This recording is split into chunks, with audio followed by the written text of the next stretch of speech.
Hello, hello, hello, and beautiful, beautiful day it is today outside. It actually is. I'm by the window, and it's a beautiful day outside.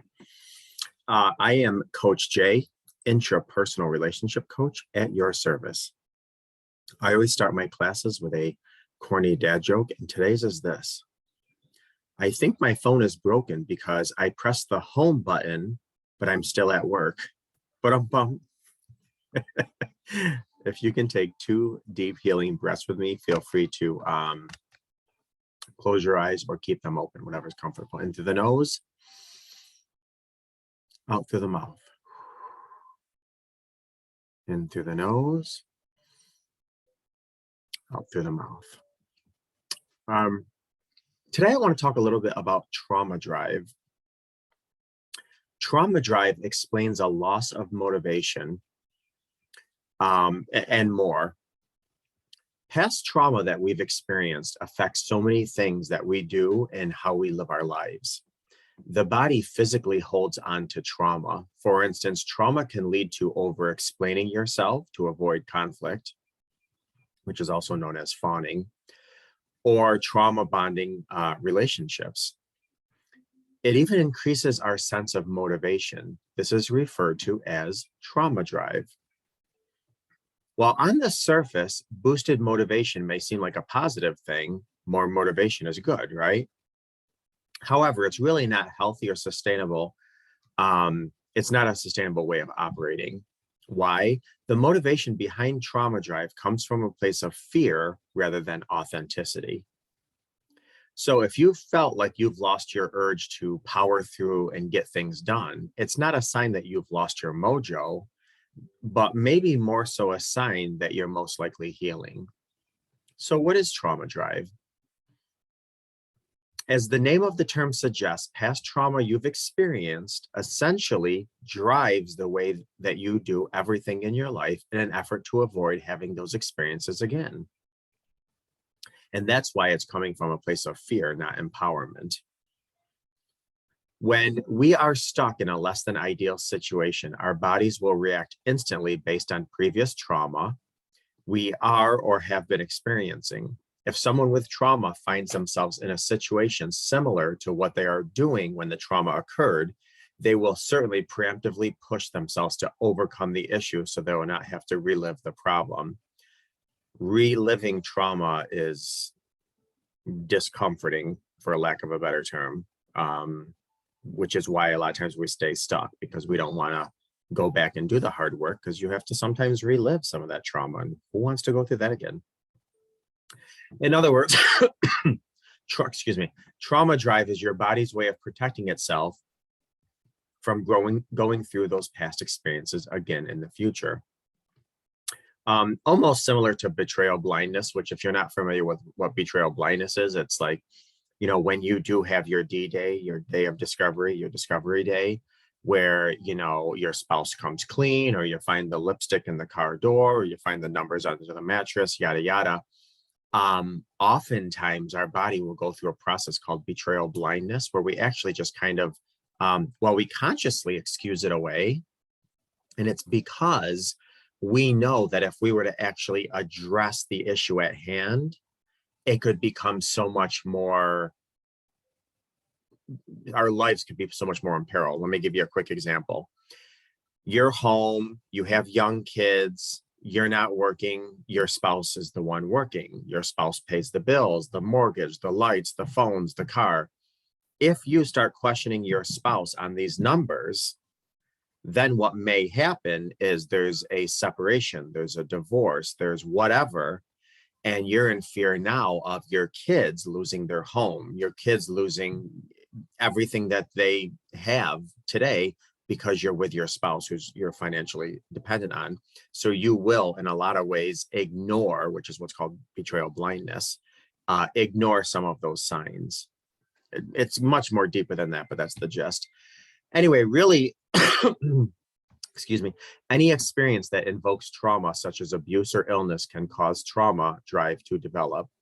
For example, if someone went through an extreme illness and now experiences PTSD, they might eat well and work out more to keep themselves healthy to avoid any future ailments. The trauma from the pain that they are in now, or they were in now motivates them to be as healthy as possible. Moreover, trauma drive is a three-part process that begins with panic, followed by catastrophizing and lashing out at others.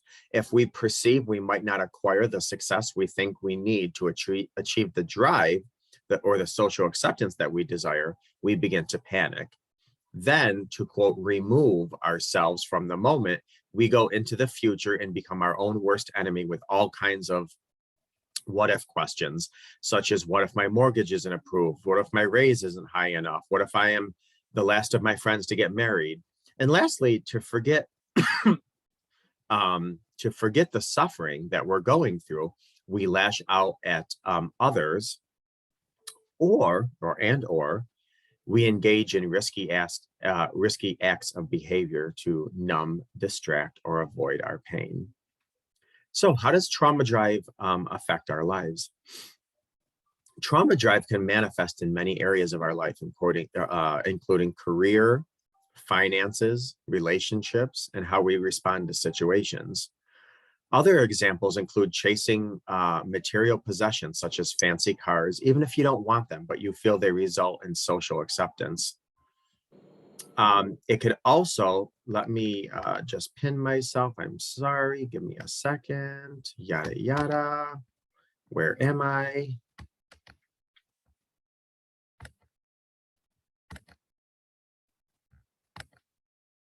Maybe I am pinned. Pin. There we go. If you don't want them, but you feel as if they result in social acceptance, you might go after these merchandise, these possessions. It can also look like a catastrophic thing, such as nobody will ever want to raise a family with me because I had to declare bankruptcy in my 20s, etc. It can also lead to making hasty decisions and being overly aggressive with people instead of responding in a logical and well thought out manner. Trauma drive can also lead to obsessiveness. Using the previous health example I just gave, someone who experienced an illness may be doing a stellar job at taking care of their bodies so they don't become sick again. But the trauma may still very well be present itself in other ways too, such as flashbacks, mood swings, night terrors, or any other physical manifestation. It's still very apparent that the person is struggling to overcome the damage. Furthermore, their actions to avoid the trauma may border on obsessiveness. They may feel like they must work out every day for the same amount of time, or they'll definitely get that sickness again or suffer again. And there's very little room to stray. So again, it's not coming from a place of empowerment, it's coming from a place of fear. Also, trauma drive can have a decrease in motivation. And this decrease in motivation could in fact actually be a sign of healing. With that in mind, and here is some potential good news about trauma drive. If you feel like your sense of motivation to work toward your goals has decreased, that can be a sign that you're actually healing past trauma. When a person begins to heal from their trauma, they'll start to allow themselves more time to relax. They'll see that these actions caused by the trauma may not have the effect they desperately sought or seek. Sometimes life is just a gamble. There's no control in some situations. So acceptance of this fact may appear as a loss of motivation, but it's actually could very well be a sign of a healthy drive instead of one that, is bordering on obsession. I want to say this too real quick, which I didn't put in my notes here. Oftentimes what happened is the survival techniques, the survival tactics that we used to survive, if we don't address them while we're healing, they eventually evolve and morph into our personalities. And then it's a matter of understanding, that's not who you are. It's who you become based on your circumstances, based on your experiences. So it's very crucial that we work on unlearning some of those survival tactics when it's time to down the healing line.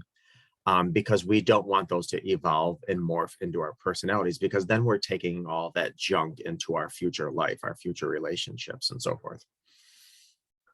Anyways, how to overcome trauma drive. There are things that you can do to overcome trauma drive and harness genuine motivation. The important thing is to seek help and finding someone that you can share how you feel with, whether it's loved ones or a trauma-informed mental health professional.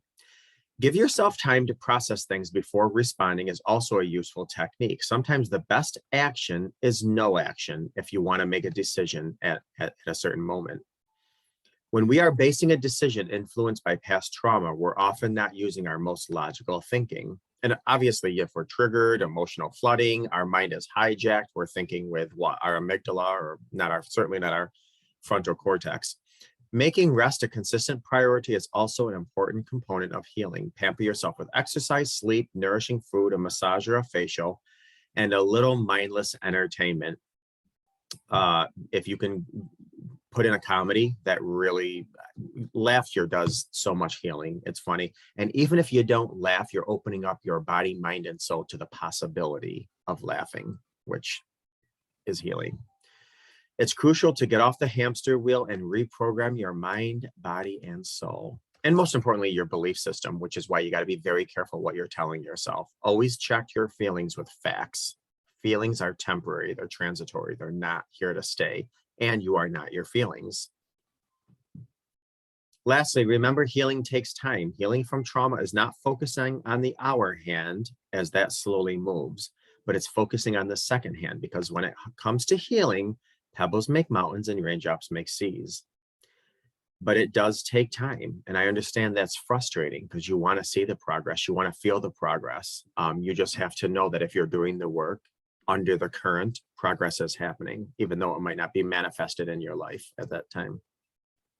Just be patient and allow yourself time to process your issues, because with time and consistent work, and I mean consistent, now that doesn't mean there's not going to be 2 steps forward, 3 steps back, or 3 steps forward, 2 steps back, but just be consistent, be dedicated, be determined, be motivated that you want to heal.